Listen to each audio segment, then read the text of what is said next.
लेकिन अभिषेक जी, हालांकि दो बातें उन्होंने कही कि डेमोक्रेटिक है, लोकतांत्रिक है। लोकतांत्रिक है तो सर एक्शन भी होना चाहिए। जेडीयू खुद कह रही है कि वो मानसिक रूप से विक्षिप्त हैं, बीमार है मानसिक रूप से।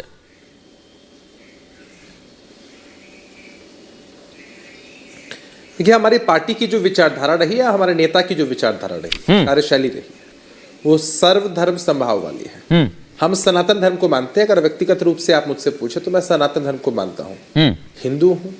लेकिन इसका यह मतलब नहीं होता है कि किसी अन्य धर्म के खिलाफ बोलूं या कोई ऐसी बात करूं जिससे द्वेष का वातावरण फैले। हमारा ऐसा मानना है कि संवैधानिक पद पर बैठे किसी भी व्यक्ति को नाप तोलकर बोलना चाहिए, नाप तोलकर बोलना चाहिए, नहीं कहना चाहिए जिससे किसी की भी धार्मिक भावना को ठेस पहुंचती हो। जी, लेकिन वो सरकार में है। धार्मिक भावनाओं को ठेस पहुंचाने का अधिकार किसी। बिल्कुल अभिषेक जी। अभिषेक झा जी जवाब दीजिए, इसके बाद आ रहा हूं अवनीश जी आपके पास, और वरुण जी। देखिए, मैं उम्मीद करूंगा कि जब आपने डिबेट में बुलाया है तो पर्याप्त समय देंगे पक्ष। बिल्कुल बिल्कुल, मैं आपको बिना टोके 1 मिनट देता हूं, लीजिए शुरू करो, बोलिए। बीच में खत्म हो जाए तो इसका कोई लॉजिक नहीं बनता। मैं ऐसी अपेक्षा रखता हूं आपसे। जी बिल्कुल बिल्कुल, साफ तौर पर कहा कि हम सबका सम्मान करने में विश्वास रखते हैं और इस तरह के बयानों से हम इत्तेफाक नहीं रखते हैं। पार्टी ने भी पूरी तरीके से किनारा किया है। लेकिन लोकतंत्र में अभिव्यक्ति की आजादी, आप किसी को बोलने से तो रोक नहीं सकते हैं। वो अपनी बात कह रहे हैं उनकी बात वहां तक सीमित है जितना हम समझते हैं। राष्ट्रीय जनता दल हो, हमारी पार्टी हो, सामाजिक न्याय की विचारधारा पे चलते हैं और सबका सम्मान करते हैं। एक मसला वो हो गया। दूसरा मसला ये हो गया है कि राम मंदिर बन रहा है, राम सबके हैं, हम सब राम भगवान को मानते हैं और मंदिर बन रहा है, हर्ष की बात है। हम सभी लोग प्रफुल्लित हैं। मंदिर में जाने से कोई किसी को रोक नहीं सकता है, वो जमाना जा चुका है। अब सब कुछ सुदृढ़ हो चुका है। मसला ये होता है कि हम मार्केटिंग के खिलाफ रहते हैं।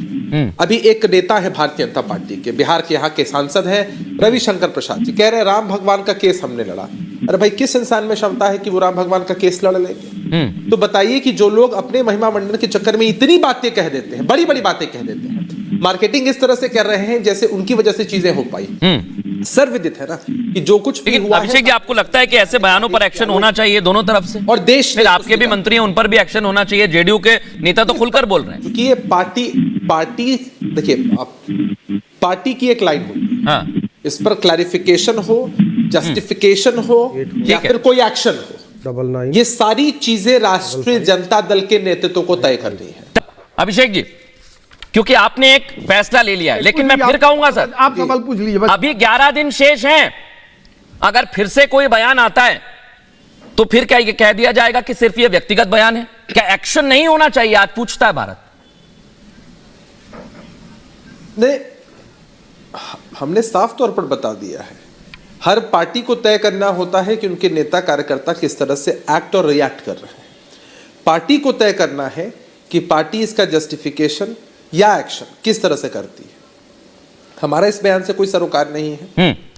मंत्री हैं, अलग की बात है, लेकिन राष्ट्रीय जनता दल के नेता भी हैं। हमारा स्टैंड क्या है वो हमने क्लियर कर दिया। बहुत सारे लोग होते हैं मीडिया की टीआरपी पाने के लिए, सुर्खियां पाने के लिए, चर्चा में बने रहने के लिए इस तरह के बयान देते रहते हैं। अगर वो बयान ही नहीं, चर्चा नहीं हो रही होती। तो आज चर्चा भी हो रही है, ये भी एक तरह की पब्लिसिटी है उनके लिए। हम नहीं मानते हैं कि इस तरह की चीजों को कहना चाहिए और अंततोगत्वा राष्ट्रीय जनता दल के नेतृत्व को देखना है इस तरह की चीजें उनके पार्टी के नेताओं की तरफ से ना हो।